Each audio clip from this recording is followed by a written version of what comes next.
koha e konsultimit legislativ, e procesit legislativ. Raporti shkurtër kërkon konsultim në rolin të parlamentit.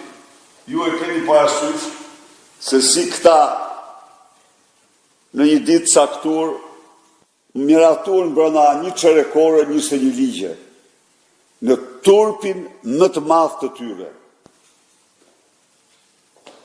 Çfarë thot raporti 21 maj? Shqipëria duhet, parafrimi me aki kërkon një proces të plot, me kohë të mjaftueshme për konsultime substanciale. Pra, Niko Peleshi del kryetari i më qesharak i parlamentit në Europë.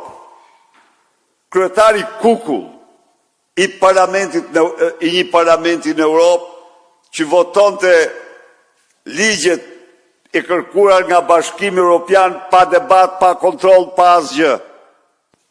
Ja pra.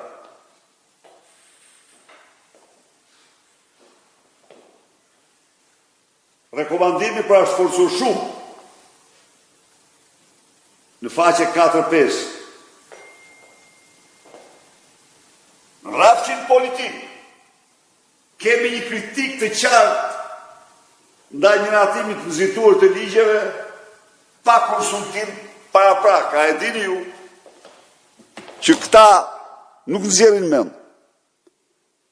Këta përsëri sollën pa të ditësh amandamente për rregulloren ku kërkonin që ligjet për Bashkimin Evropian që kërkohen nga Bashkimi Evropian të miratohen me procedurë të përshpejtuar. Sigurisht që ne e hodhëm poshtë atë dhe nuk pranuam.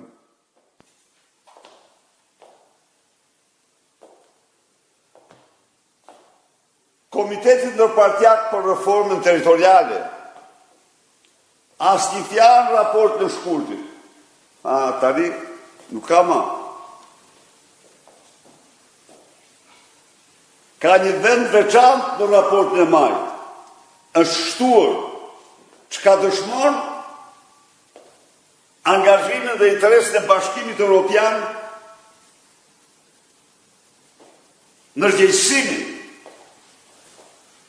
e këtij institucioni për rëndësinë e reformës territoriale. A nuk është ky pra një ndryshim si nata me ditën i shtuar? Autonomia vendore. Edhe këtu është një fush ku Edi Rama goditet në mënyrën më të rëndë.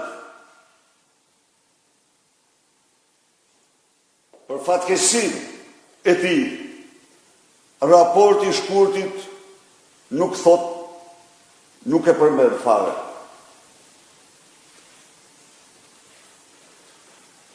Nuk e përmend problemet. Çfarë thot raporti i majit? Çfarë paralajmërimi të fortë jep? Të ruajë ndarjen e përgjegjësive ndërmjet niveleve qendrore dhe vendore të qeverisjes. Përfshi autonominë e qeverisjes vendore. Këtu i shtur, nuk ka ekzistuar. Këtu Bashkimi Evropian shpreh, denoncon dhunimin e kushtetutës nga Edi Rama, që ka marrë çdo kompetencë të qeverisë vendore, përfshi dhe lejet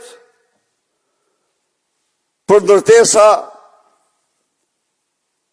2 kafshë apo 3 kafshë kudo që ndërtohen. Vetëm e vetëm që të marrë gjobën. Se është i çmendur pas gjobave mbi sipërfaqet e ndërtimit. Shtuar pra.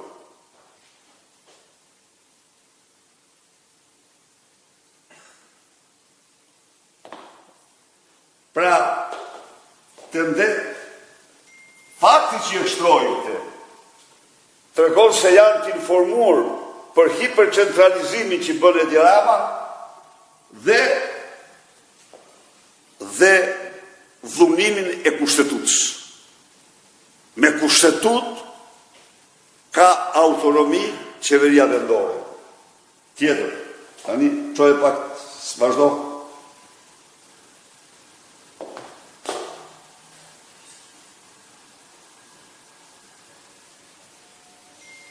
Strategjia e drejtësisë 2024-30, raporti i shkurtit, nuk e përmend fare. Raporti i maj, 21 maj, kërkon të konsolidojë zbatimin e reformave nëpërmjet strategjisë së rishikuar të drejtësisë. 2024-30, është shtuar pra. Dhe në këtë mënyrë, dokumenti specifik strategjik bëhet referencë kushtëzimit për monitorim. Ja pra, se çfarë i fshehin mediat e qeverisë qytetarëve shqiptarë, çfarë ju shprehin.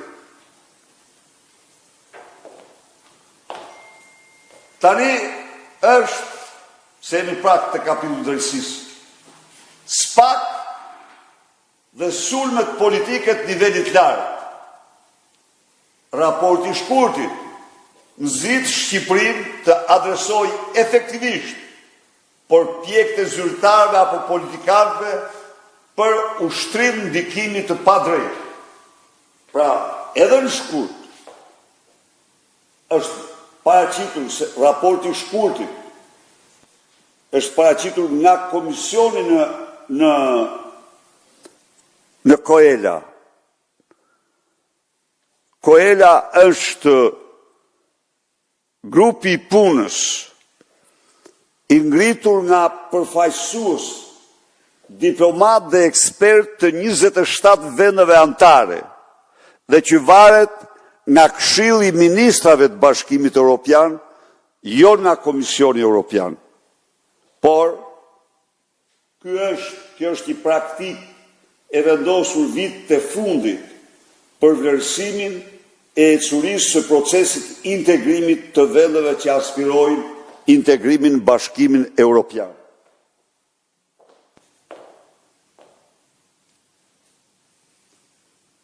Kurse në maj, pasi Edi Rama ka rrethuar gjykatën dhe SPAK-un me bandit zyrtar, pasi ka sulmuar në mënyrën më tegër SPAK dhe gjykata për në bitë ballukun e tjerë, shtoj, Bashkimi Evropian shpreh keqardhje dhe nxit adresim, nuk ishte keqardhje këtë, dhe nxit adresim në përpjekje të shtuara dhe shqetësuese të zyrtarëve apo politikanëve, përfshin nivele të larta, nuk e përfshin strukturën e posaçme kundër korrupsionit dhe krimit të organizuar SPAK.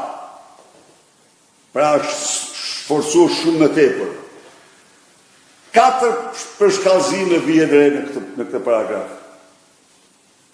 Keqardhje nuk ishte. Të shtuara dhe shqetësuar nuk ishte.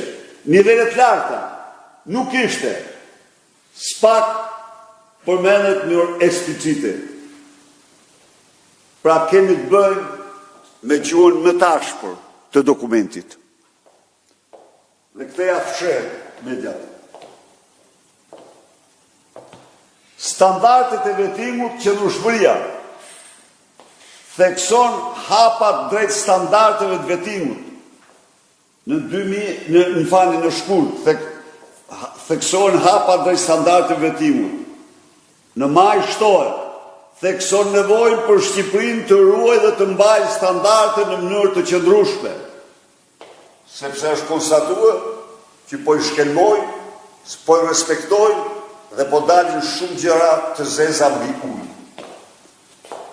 Qëndrueshmëria e rezultateve të vetimut bëhet kërkesë eksplicite, por gjigje ndaj shqetësimeve mbi regres për vetimin. Imagjinoni ju si mund të bëj vetim Altin Troplini. Më thoni ju mua. A e pat ju? Ajo është për Troplini. A e pat se si kishte mashtruar ai?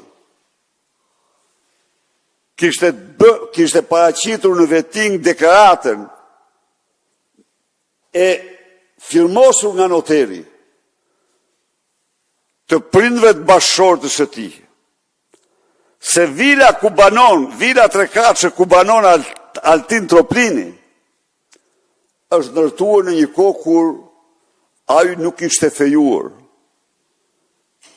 me Alketën, vajzën e tyre. Në një kohë kur dokumentat e shtetit faktonin se në atë periudhë që pretendonin familja Troplin, familja e Altin Troplinit, familjarët, ajo ka qenë tokë arë pa asnjë tull. E kuptoni ju se si dhe ky tani bëhet kryevetor.